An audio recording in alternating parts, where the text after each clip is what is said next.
Welcome back to Weekend Express. Before we get to the conversation that we want to have in the studio, of course, surrounding the new generation coinage, let's have this story. President Uhuru Kenyatta unveiled a new generation of coins that began circulation from Tuesday, 11th December. The new currency, which was gazetted by the Central Bank of Kenya, bears aspects of wildlife and Kenya's rich heritage. The new design also includes features that are more accessible to the visually impaired.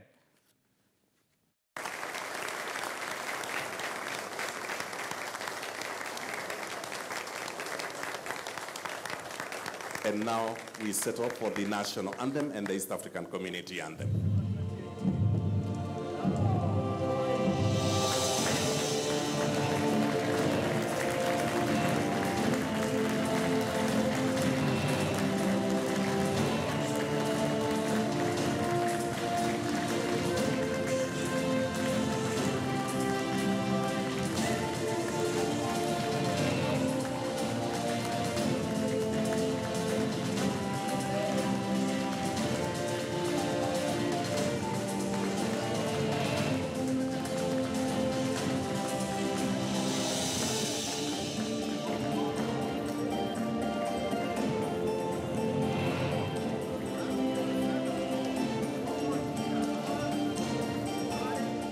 Having consulted widely, CBK considered and selected the most appropriate elements, the design features that best meet CBK's technical requirements, serve the public aspirations, and capture the spirit of the Constitution. Ladies and gentlemen, a nation's currency is not merely an instrument for exchange of value. Beyond being a medium of exchange, a store of value, an unit of account, the motifs and design elements in currencies present a unique way of recording history, celebrating a country's diverse culture, and our natural environment. In our case, the circulating coinage has featured images and portraits that reveal historic and political developments that have defined our country for over a century. I am informed that the new generation of coins continues the tradition of depicting an aspect that best describes our country. Well, that sets the tone for our conversation this morning, and joining me to discuss the new currency, the new look currency, is Steve Biko, financial analyst. Steve, many thanks for making time for us this morning. My pleasure. It was in 1966, the first time the Central Bank of Kenya printed and minted Kenyan currency. 50 plus years, what necessitated a change of currency? Basically, the need to adhere to the 2010 Constitution is actually what has made the Kenyan government, Uhuru's administration, to be able to change the currency. And it's taken at least 8 years to be able to implement this because of a lot of legal hurdles. The issue of who gets the tender to be able to print out the new money, who gets to implement it, and basically ensuring that, because we already have currency that is circulating in the system, the challenge of being able to ensure that when the new money, coins and the notes come into the economy, how do we deal with the old currency? So what actually has made this to happen is ensuring that you actually fulfill one of the conditions of the new constitution. Fair enough. It's not really new constitution. And secondly, ensuring that we adhere to it because, I mean, it's 8 years. The legal battles have actually been very long and very expensive on the taxpayer. And I know the Uhuru's government has actually been very keen to ensure that the heritage and the spirit of the constitution is actually adhered to, and we're able to move on to, because there are also legal ramifications if we're not able to fulfill this. So if someone took the government, the state to a court, implying that we did not comply with the constitutional requirement of changing the currency from a presidential portrait, does such a person would have such a person stood a chance? Actually, there have been several cases in court on trying to compel the government to actually move forward with the issue of changing the currency. One of the reasons why we've changed from presidential portraits on our currency notes and the coins to more nationalistic heritage portraits is because the need to to bring together the aspirations of the Constitution, the spirit of the Constitution, and to be able to bring together, unify the country, because we know that certain presidential figures are actually very controversial, and the spirit of the Constitution is very keen on unifying the country. So yes, there have been various cases in court trying to, on one end, pushing the government to be able to implement the law, on the other hand, trying to nullify the tenders being given to who and who. Fair enough. Now that we have new coins in town, what happens to the now old former coins as well? What you need to understand is, first, this is actually a very expensive exercise. It's going to cost the taxpayer at least 11 billion. Expensive in what sense? To just print out, to roll out the new currencies and the new coins. That is one. And then secondly, the central bank has actually put in place mechanism and strategies to be able to ensure that as they roll out new coins and new currencies into the system, they're able to pull out the old ones. And what's going to happen to the old ones? Either the notes are going to be destroyed, the coins, depending on the value, depending on issues of heritage, that some are going to be put into the museum, some are going to be destroyed. So it's going to be a complicated aspect, and a lot of other issues that are actually going to determine how and when they're able to plug the new coins and the new money into the system. Because one of the issues is to be able to deal with illicit money that is circulating in the system. Two is to ensure that counterfeiters are not able to play around and produce counterfeit coins and currency into the system. So when you look at the new, for example, the serialized new notes that are actually planning to come out, when you look at the date, for example, it's backdated to ensure that once they start pulling out the old notes and the old currencies from the system, the new notes come. It's a seamless way of ensuring that the economy's capital circulation in the system. Fair enough. And what will it take to phase out the old coins from the market? I guess it must be a very lengthy exercise. It's not really a lengthy exercise. I mean, it's going to be a normal, transaction. When you go to the bank, once they identify the dates, when the new currency and the new coins actually hit the economy, when you go to the bank, when you're doing your own transactions, you'll be given new money, and they'll start recollecting back. When you go bank your old currency into the bank, they will pull that and replace that with the new currency. So it's going to take a while, and I think one of the challenges that actually central bank is going to face is to be able to handle the issue of counterfeit and illicit capital in the market, and also being able to handle people who are able who are handling money laundering. So those three aspects are going to be a challenge to central bank, and this is what's going to inform when and how the new currencies will actually be able to hit the market. Fair enough. Let's talk of the value of the shilling. IMF says the shilling is overvalued by 17.5%, which means 100 bob to IMF should be valued at 87.5%. What's your reaction to that? First and foremost, I always have issues with how IMF does value our economy. When you look at, for me, I look at it from an informal point of view. When you look at a normal trader who's importing things from China or America, for example, or a normal manufacturer who's actually exporting goods, how do they view the value of the Kenyan shilling? So for me, what are the factors and the indicators that IMF is using to indicate that the Kenyan shilling is overvalued by 17%? Because for me, when you look at our debt, for example, when you look at how much we owe China, the Bretton Woods institutions, this informs how we value our shilling. And for me, I think if our shilling is overvalued properly, do we pay more, do we pay less in terms of debt? And just on the terminologies, what happens when a shilling, for instance, or even any currency is overvalued or less valued? Basically, what will happen is if a shilling is overvalued, for example, then it means the aspect of inflation, deflation, the aspect of being able to trade becomes a bit challenging, because it becomes expensive, either on our current account deficit, and it affects our forex reserves at the end of the day. So for me, I think what we need to look at, and what IMF needs to come out, and especially not just IMF but central bank, to actually clearly state, because I had the CBK saying that they're doing the best to ensure that the shilling is stable and the current value is actually okay, because at the end of the day, what we're trying to do is ensure that we minimize how much we're paying in terms of interest on the principal amounts we actually owe. Fair enough. Listen to what the CBK governor, Dr. Patrick Njoroge, said, of course, after IMF said that the shilling was overvalued by 17.5%. He said, and I quote, "There has been a lot of discussion about our exchange rate assessment and the change rate policy. we don't have a view about the level or direction of the shillings. We let the market drive the price of the shilling.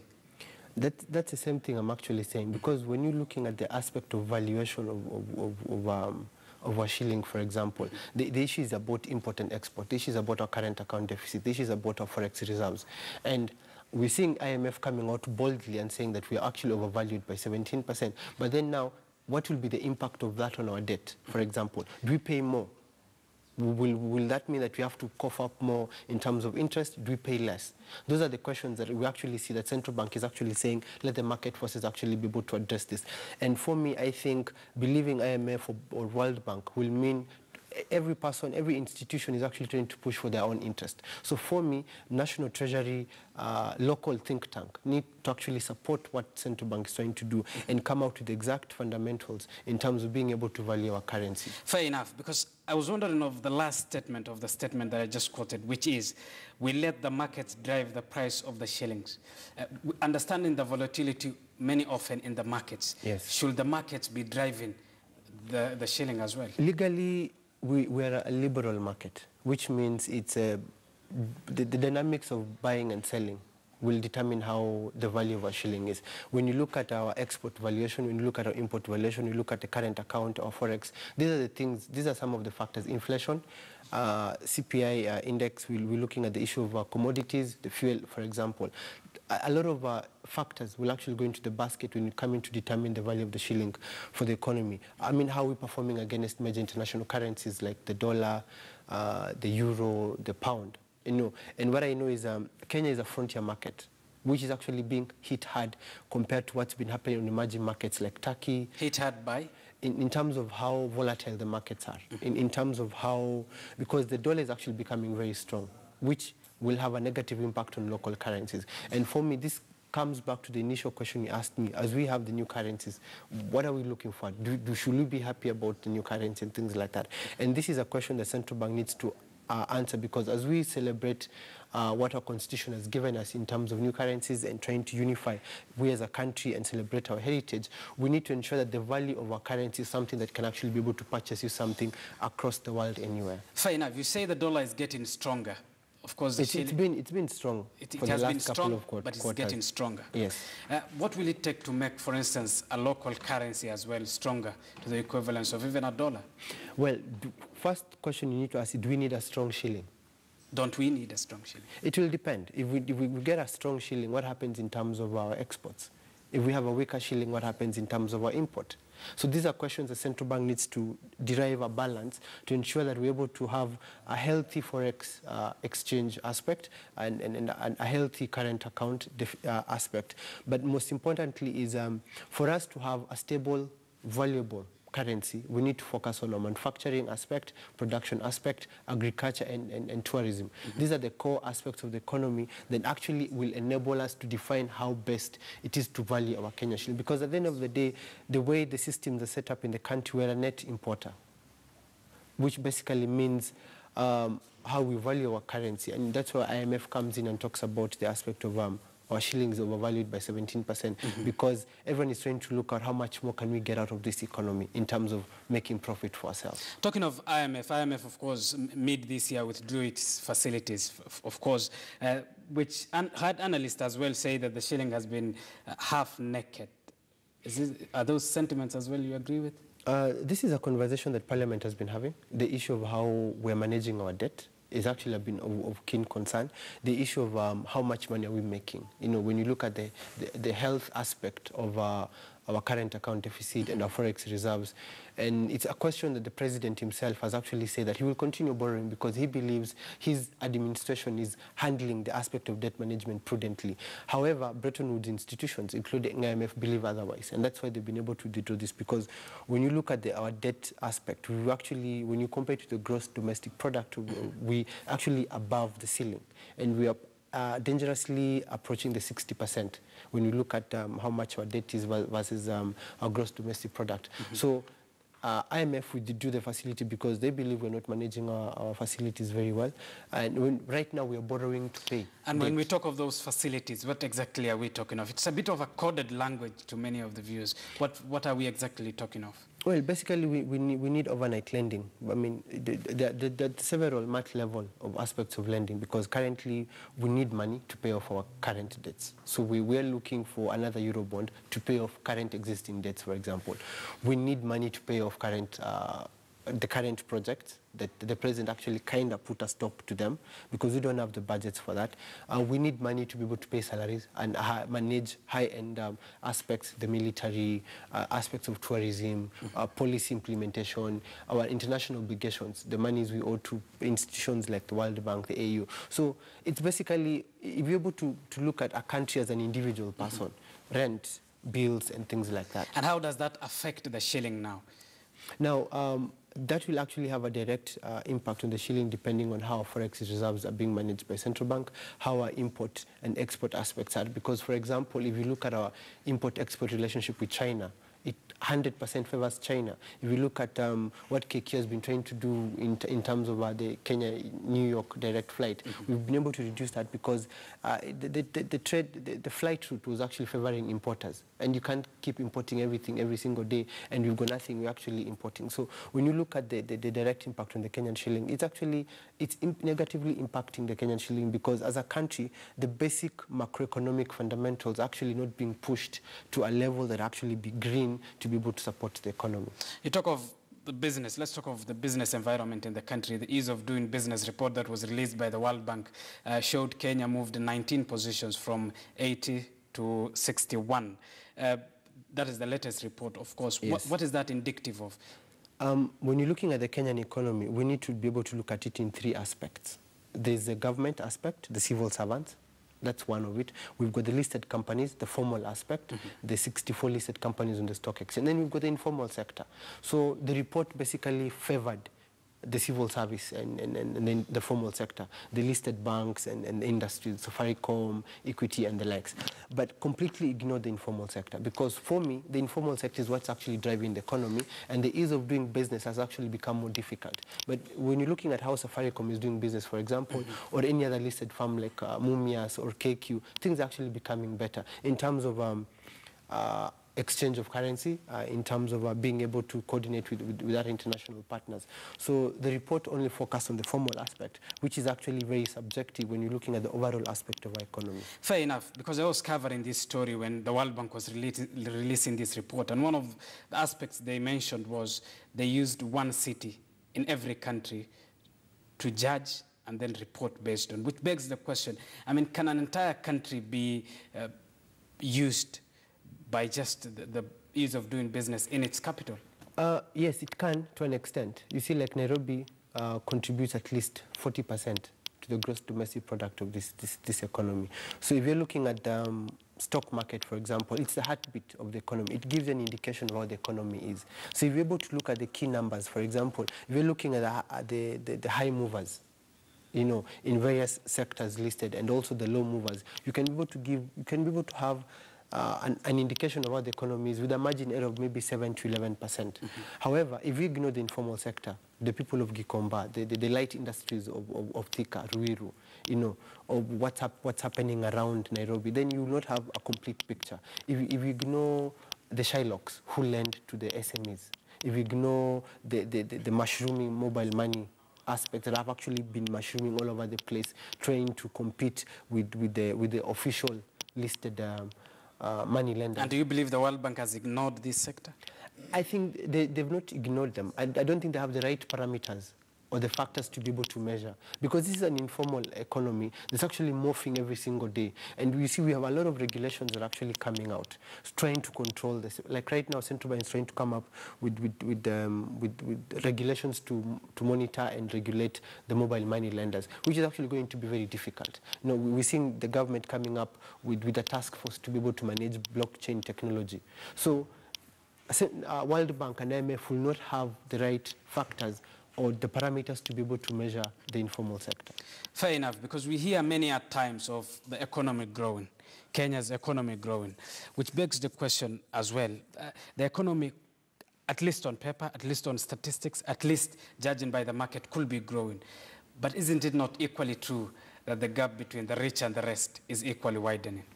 The problem we have with analysts, and this is a challenge that I would like to put on the doorstep of the Kenya National Bureau of Statistics, is we do not mine data the right way. We mine data based on our own personal interests. If we were able to mine data for the sake of helping the country to grow, then we'll be able to pinpoint where the weaknesses are, and we can be able to actually play with it. So, for example, in quotes, the economy is growing. In quotes, we see listed companies doing very well. We've seen banks releasing, banks combined together, they made a total profit of, in terms of 60 billion. This is just profits alone this year. So the economy is actually doing very well. But when you look on the flip side, look at how many people have been auctioned. Look at how many SMEs have been able to shut down. Look at how many people are actually being sentenced because they're not able to pay off their obligations in terms of doing trade. Now, the challenge is we need to come up with a way to actually recognize the impact of the informal sector. The president, when he was at Strathmore, when you're looking at the ease of doing business, he actually did admit that we've let down the SME sector. And last week, he actually challenged banks and said that let us sit down and see the best way to be able to support the SMEs. Yes. So for me, the issue is that we have the right information out there. We have projects that the government is doing in terms of big data, but the challenge is how do we mine this information objectively to be able to support the economy. The issue is we mine data. For example, my farm will mine data to push our own economic agenda. Yeah, KTN will mine data to push its own news agenda. But if we're able to get a neutral think tank, objective data, to be able to mine the information, then we can be able to understand the honest impact of the informal sector to the economy. At the launch of the new coins, which happened at the CBK, President Uhuru Kenyatta talked of banks. He, in fact, persuaded them to lend to SMEs. During Mashujaa Day, one of the messages he put across was of lending to SMEs. Why does it seem, at least, that the SMEs are financially stricken? Are banks opting not to lend to SMEs? One, because SMEs are 90% of the informal sector, and banks do not have the tools or the parameters to be able to measure the risk aspect of lending to an SME. For example, you have someone who's doing furniture in Gikomba. They do very well. They make maybe 100,000 a month in terms of profits. But when you look at their records, in terms of keeping books, in terms of being able to be compliant with KRA, they don't have this. So banks require a particular set of records from SMEs that are not available. When the president is pushing for banks to be able to lend to SMEs, because 90% of the economy is pushed by the SMEs. If you deny access, if you deny these people access to credit, then you're basically what you're doing is bringing the economy to a grind halt. The president has a right to push banks to be. He's actually one of the biggest owners. And is there a responsibility, as we conclude, a responsibility for banks to lend more to SMEs? Banks' responsibility is to their shareholders, to make money for their shareholders, to make profits. They will go where money is. There's no absolute responsibility on whether to support the country's SMEs or not. This is a capitalistic market. There's no moral authority to enforce or to force banks to lend to SMEs. They will lend to you if you're able to